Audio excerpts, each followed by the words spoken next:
With the help of my friend here today, you're not going to want to miss this.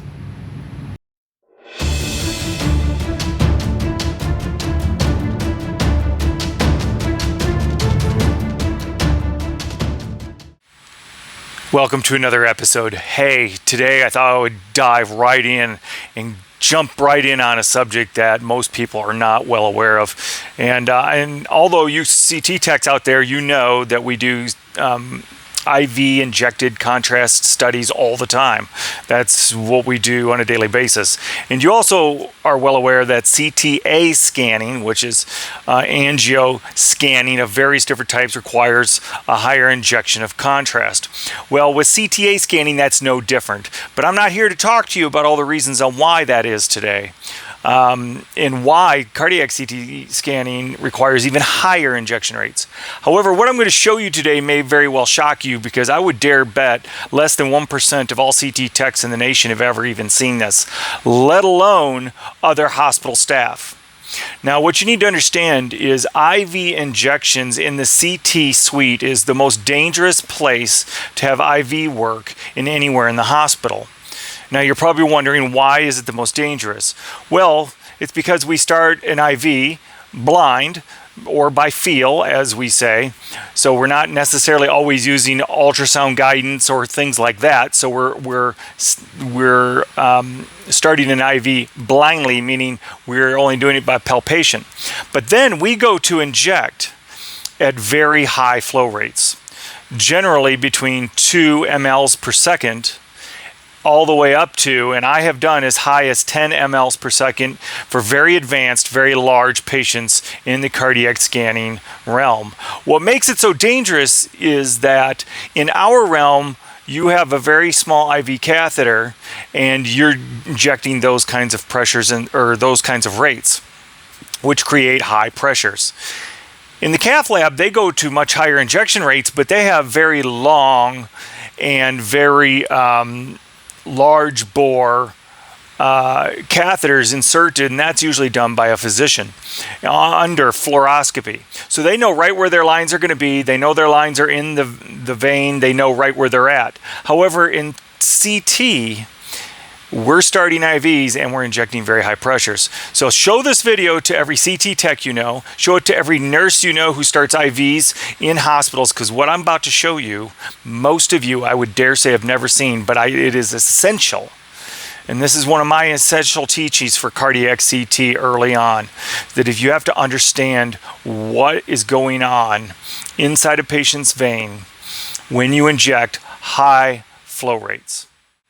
Now, today I'm going to be using just tap water that I pulled out of the tap, and I'm running through an injection set of injectors here. However, know that contrast, when it goes in, it's much more viscous. It means it's much more dense. So that means the pressure is going to be even higher than the water will be here. So just imagine what I'm about to show you, what it will be like with using IV contrast.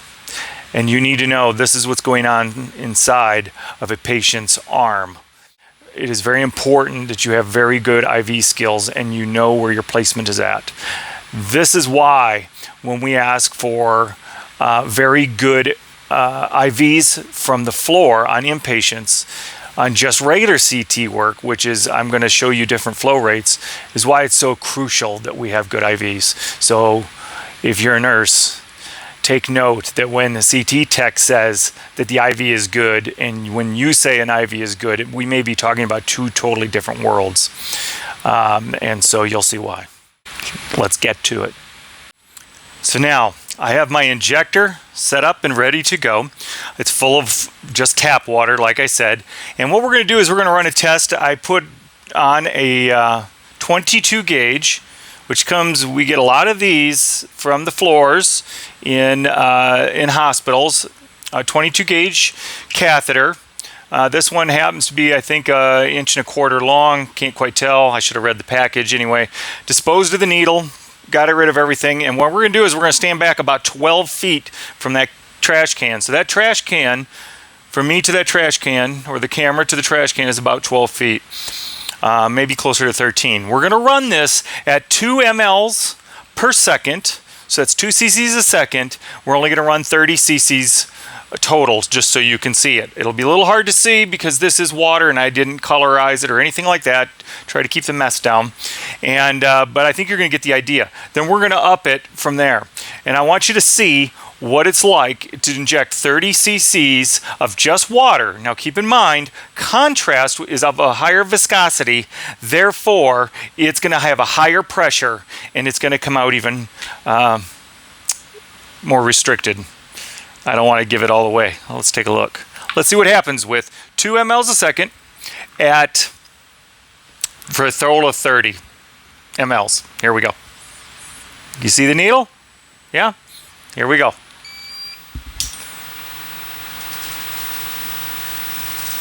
I have to aim it down a little bit because I was overshooting the can. Again, this is just 2 mLs a second. Okay, that's what's going on inside of a patient's veins. All right, so now this time what I've put on is a BD 20 gauge butterfly type of system where it has its own pigtail built in it. This is not the BD Diffusix, by the way, of which I love for cardiac CT.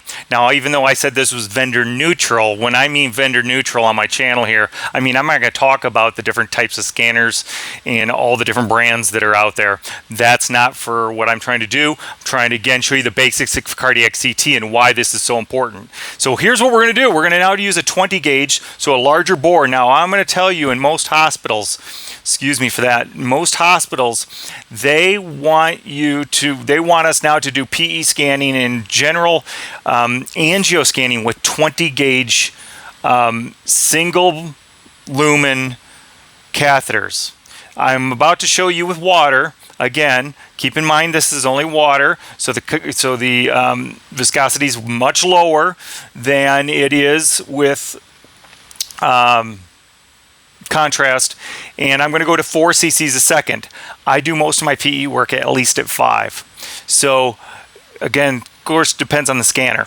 All right, so here we go. Let's give this a whirl. I'm going to stand back, same distance, about 12-13 feet, and let's see what happens at 4 cc's a second through a 20 gauge. We're going to go for 40 mLs.